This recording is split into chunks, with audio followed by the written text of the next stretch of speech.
আসসালামু আলাইকুম। এই শীতে রানিং খামারি ভাইয়েরা কেমন আছেন? সকলেই কমেন্টে জানাবেন।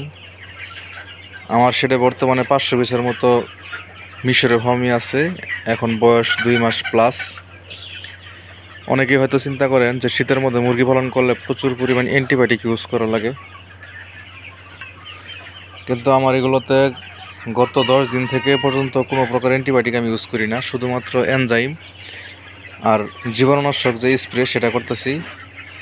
তারপরও দুই একটা মুরগির হালকা ঠান্ডা আছে, কিন্তু এই ঠান্ডায় মুরগি অসুস্থ থাকা অবস্থায় মৃত্যু হওয়ার তেমন সম্ভাবনা নাই। কারণ শীতের ভিতরে যদি আপনি হায়ার অ্যান্টিবায়োটিক ইউজ করেন বা রানিং অ্যান্টিবায়োটিক ইউজ করেন, তাহলে আপনার মুরগির গ্রোথ আরও বেশি নষ্ট হয়ে যাবে। কারণ শীতের মধ্যে মুরগি এমনিতেই কম বৃদ্ধি পায়, তার উপর যদি অ্যান্টিবায়োটিক ইউজ করা হয় তাহলে মুরগিগুলো আরও শুকিয়ে যাবে। কারণ আমার এখানে অধিকাংশ মুরগির ওজনই আছে 700 থেকে 750 গ্রাম।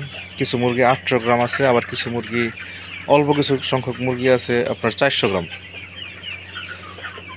যারা শীতের মধ্যে মুরগি অসুস্থ হবে চিন্তা করে হায়ার অ্যান্টিবায়োটিক ইউজ করেন, এটা একদমই ভুল। শীতের মধ্যে মুরগির দুইটা কমন সমস্যা থাকে, সেটা হচ্ছে ঠান্ডা থেকে করাইজা, যেটা চোখ খোলা রোগ হয়। আমার সেটা দেখতেছেন একটা মুরগিও কিন্তু চোখ খোলা নাই, করাইজা নাই।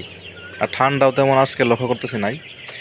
রাতে কিন্তু প্রচুর পরিমাণ শীত পড়ে। শুধু রাতের বেলা আপনার তাপ নিয়ন্ত্রণটা ঠিক রাখবেন, তাহলে আপনার মুরগি কোনোভাবে অসুস্থ হবে না। আর লিটারের অবস্থা দেখতেছেন, লিটারও কিন্তু আহামরি এরকম আমার ভালো না। গতকালকে অল্প কিছু পরিমাণ পরিবর্তন করছি, আগামীকালকে বাকিগুলো পরিষ্কার করে ফেলবো।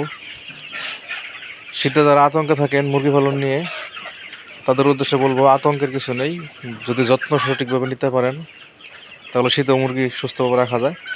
আর আজকে মোটামুটি দিনের বেলা ভালোই রোদ দিছে, মুরগিগুলো মোটামুটি ঝরঝরাভাবে আসছে আজকে। তো শীতের বেলা মুরগি পালন করলে, শীতের কালে মুরগি পালন করলে আপনার হায়ার অ্যান্টিবায়োটিক ইউজ করা লাগে, বিভিন্ন প্রকার কথাবার্তা আপনারা বিভিন্ন জায়গা থেকে শুনেন, এটা একদমই ভুল। মুরগি অসুস্থ হওয়া ছাড়া কখনোই আপনারা অ্যান্টিবায়োটিক ইউজ করবেন না, সেক্ষেত্রে আপনার মুরগির উপকারের চেয়ে অপকার বেশি হবে। সকলে ভালো থাকবেন। আসসালামু আলাইকুম।